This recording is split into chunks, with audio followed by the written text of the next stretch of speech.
भारतीय राजनीति में क्षेत्रीयतावाद विश्लेषण। प्रोफेसर रजनी कोठारी ने अपनी पुस्तक पॉलिटिक्स इन इंडिया में क्षेत्रीयतावाद की चर्चा करते हुए लिखा है कि देश के सामने एक खतरा राज्यों के संघ से अलग होने का था। कुछ लोगों ने आशंका प्रकट की थी कि प्रांतीयता की भावना या प्रदेश के लिए अधिक अधिकार या स्वायत्तता की मांग बढ़ती गई तो इससे या तो देश अनेक छोटे छोटे स्वतंत्र राज्यों में बंट जाएगा या वहाँ तानाशाही कायम हो जाएगी। पृथकतावाद की भावना उनमें ज़्यादा बलवान और ख़तरनाक है। जहाँ ऐसी आयतर जातियाँ हैं जो भारतीय संस्कृति की धारा में पूरी तरह नहीं मिल पाती, जैसे उत्तर पूर्व की जनजातियों का क्षेत्र। कुछ क्षेत्रों में अभी भी असंतोष है, जिसे बिहार में छोटा नागपुर तथा मध्य प्रदेश में जनजातीय क्षेत्र, गुजरात व ओडिशा में जनजातीय क्षेत्र के निवासियों का स्वायत्तता आंदोलन, राज्यों के भीतर विशिष्ट क्षेत्रों के अलगाव के आंदोलन उठ रहे हैं। दबे हुए वर्गों और समूह के राजनीतिक क्षेत्र में आने से अधिकार के लिए उनकी आशंकाओं से नई समस्या खड़ी हो गई है। भारतीय राजनीति में क्षेत्रीयतावाद की जो चर्चा है, हम कई आधारों पर देखते हैं। जैसे पहला, क्षेत्रीयतावाद और पृथक राज्यों की मांग। क्षेत्रीयतावाद का सर्वाधिक महत्वपूर्ण पक्ष पृथक राज्यों की मांग रही। आर्थिक पिछड़ेपन, जाति, भाषा, धर्म को लेकर विभिन्न क्षेत्रों द्वारा पृथक राज्यों की मांग समय समय पर उठती गई तथा क्षेत्रीय आंदोलन की शुरुआत की गई। पृथक राज्यों की मांग के संदर्भ में सर्वाधिक महत्वपूर्ण पक्ष संघीय क्षेत्रों द्वारा पूर्व राज्य का दर्जा प्राप्त करने की मांग है। इसी मांग के तहत हिमाचल प्रदेश को 1917 में और 1986 और 87 में मिजोरम प्रदेश, अरुणाचल प्रदेश और गोवा को पूर्ण राज्य का दर्जा दिया गया। जनवरी 1972 में त्रिपुरा एवं मणिपुर को भी पूर्ण राज्य का दर्जा प्रदान किया गया। दिल्ली के लोग भी पूर्ण राज्य की मांग करते रहे। देश की राजधानी होने के कारण दिल्ली को पूर्ण राज्य का दर्जा तो नहीं दिया जा सका, लेकिन इस संघीय क्षेत्र को 1993 में विधानसभा और मंत्रिपरिषद के रूप में लोकप्रिय सरकार दे दी गई। राज्यों का पुनर्गठन। सन 1956 में राज्यों का पुनर्गठन किया गया। राज्यों के पुनर्गठन का मुख्य कारण भाषाई राज्यों की मांग ही थी।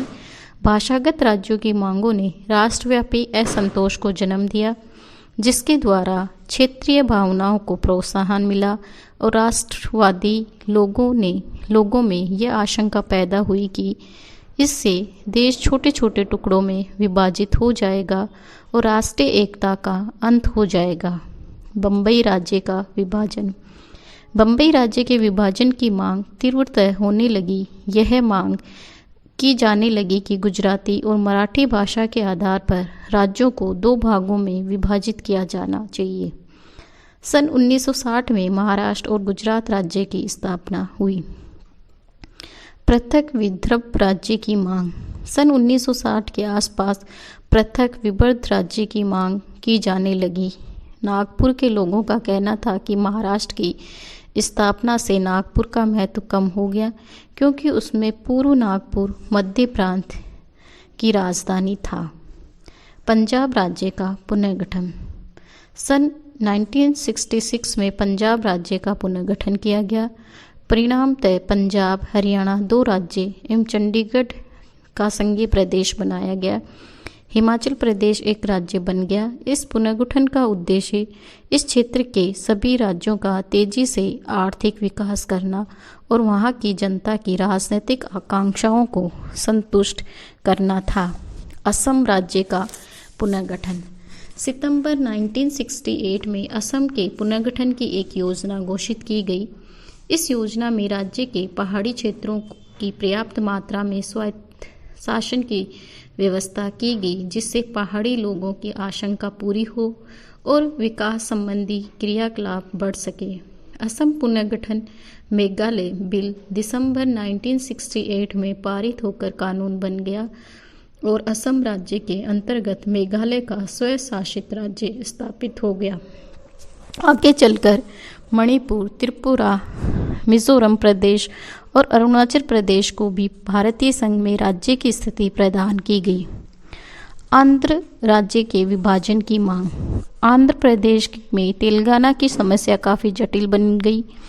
विकास, रोजगार के अवसर और शिक्षा विषय सुविधाओं के मामले में तेलंगाना क्षेत्र के लिए 1967 में पब्लिक एम्प्लॉयमेंट एक्ट में संरक्षण की व्यवस्था की गई। उसी वर्ष सर्वोच्च न्यायालय ने एक्ट की उस व्यवस्था को असंवैधानिक करार दे दिया जिसका तेलंगाना क्षेत्र को मिलने वाले संरक्षण से संबंध था।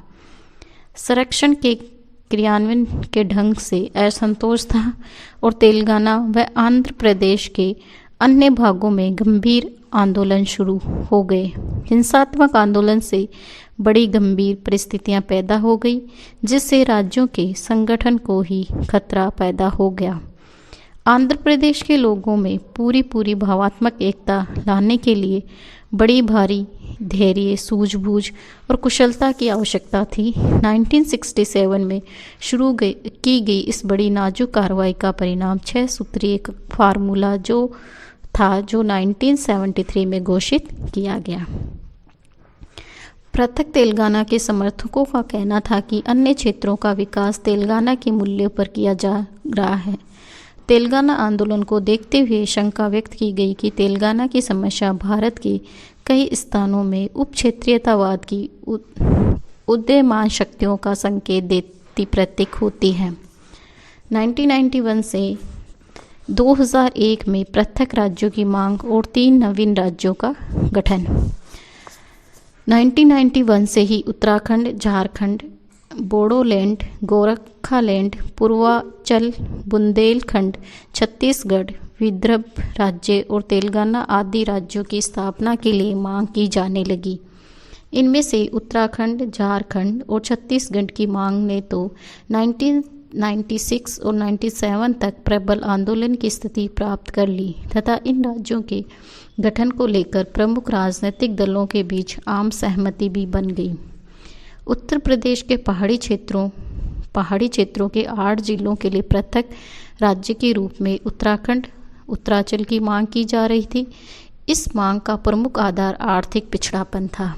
इस संदर्भ में भौगोलिकता का तत्व भी था क्योंकि इन पहाड़ी क्षेत्रों के विकास की समस्या मैदानी भागों से भिन्न और अधिक जटिल थी। बिहार, पश्चिमी बंगाल, ओडिशा तथा मध्य प्रदेश के जनजातीय क्षेत्रों को मिलाकर पृथक झारखंड राज्य की मांग बुलंद की गई। इस मांग को लेकर लंबे समय से आंदोलन किया जा रहा था। बिहार के जनजातीय क्षेत्रों को मिलाकर झारखंड राज्य की स्थापना की बात पर तो 1998 में राष्ट्रीय जनतांत्रिक गठबंधन के सभी दलों ने अपनी सहमति दी थी। इस प्रकार मध्य प्रदेश के जनजातीय क्षेत्रों के विकास की मांग को लेकर मध्य प्रदेश से अलग छत्तीसगढ़ राज्य की स्थापना की मांग भी उठने लगी। 1998 का अंत होते होते तत्कालीन शासक वर्ग राष्ट्रीय जनतांत्रिक गठबंधन ने उत्तराखंड, झारखंड और छत्तीसगढ़ इन तीनों राज्यों की स्थापना को अपनी सहमति दी। अतः 2000 में इन 3 राज्यों के गठन की प्रक्रिया प्रारंभ की गई और नवंबर 2000 में उत्तराखंड, झारखंड और छत्तीसगढ़ के रूप में इन 3 राज्यों की विधिवत स्थापना की गई। 2010 से 14 के वर्ष वो क्षेत्रतावाद के प्रसंग में सबसे प्रमुख समस्या पृथक तेलंगाना राज्य के गठन की मांग, अलग तेलंगाना राज्य के गठन की मांग वैसे तो दशकों पुरानी है, लेकिन नवंबर 2009 में जब तेलंगाना राष्ट्रीय समिति के नेता चंद्रशेखर राव ने तेलंगाना राज्य की स्थापना की मांग को लेकर भूख हड़ताल पर बैठ गए थे, तब आरक्षण के 11वें दिन केंद्र सरकार ने अलग तेलंगाना राज्य बनाने की मांग स्वीकार करने की घोषणा कर दी। इस घोषणा के बाद स्थिति को जटिल बनाने वाले तत्व ये था कि इस घोषणा के विरोध में तटीय आंध्र और रायलसीमा क्षेत्र से संयुक्त आंध्र प्रदेश के पक्ष में प्रदर्शन और आंदोलन शुरू हो गए। इन परस्पर विरोधी स्थिति में मार्ग निकालने के लिए एक आयोग की स्थापना की गई।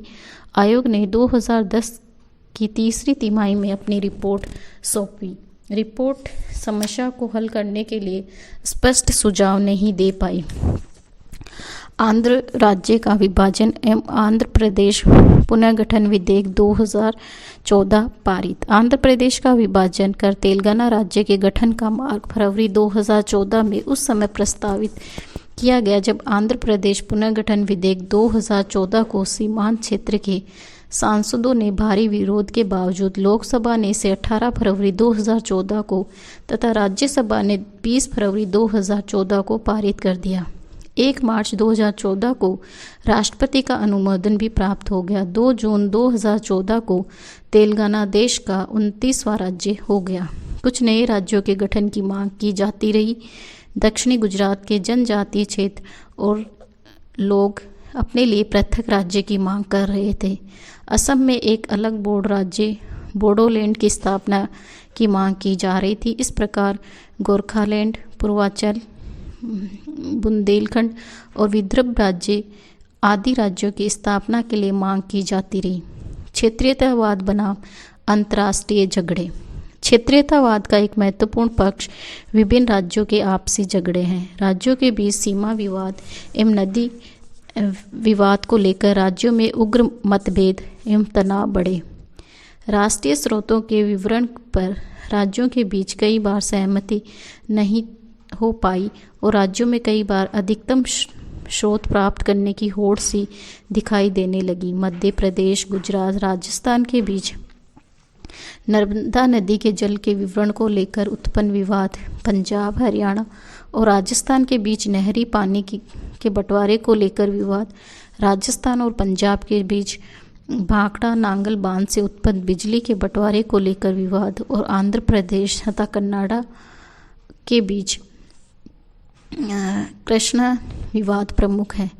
इस प्रसंग में पंजाब राज्य ने तो ऐसे उग्र क्षेत्रीयतावाद को अपनाया जिसका अन्य कोई उदाहरण ही नहीं।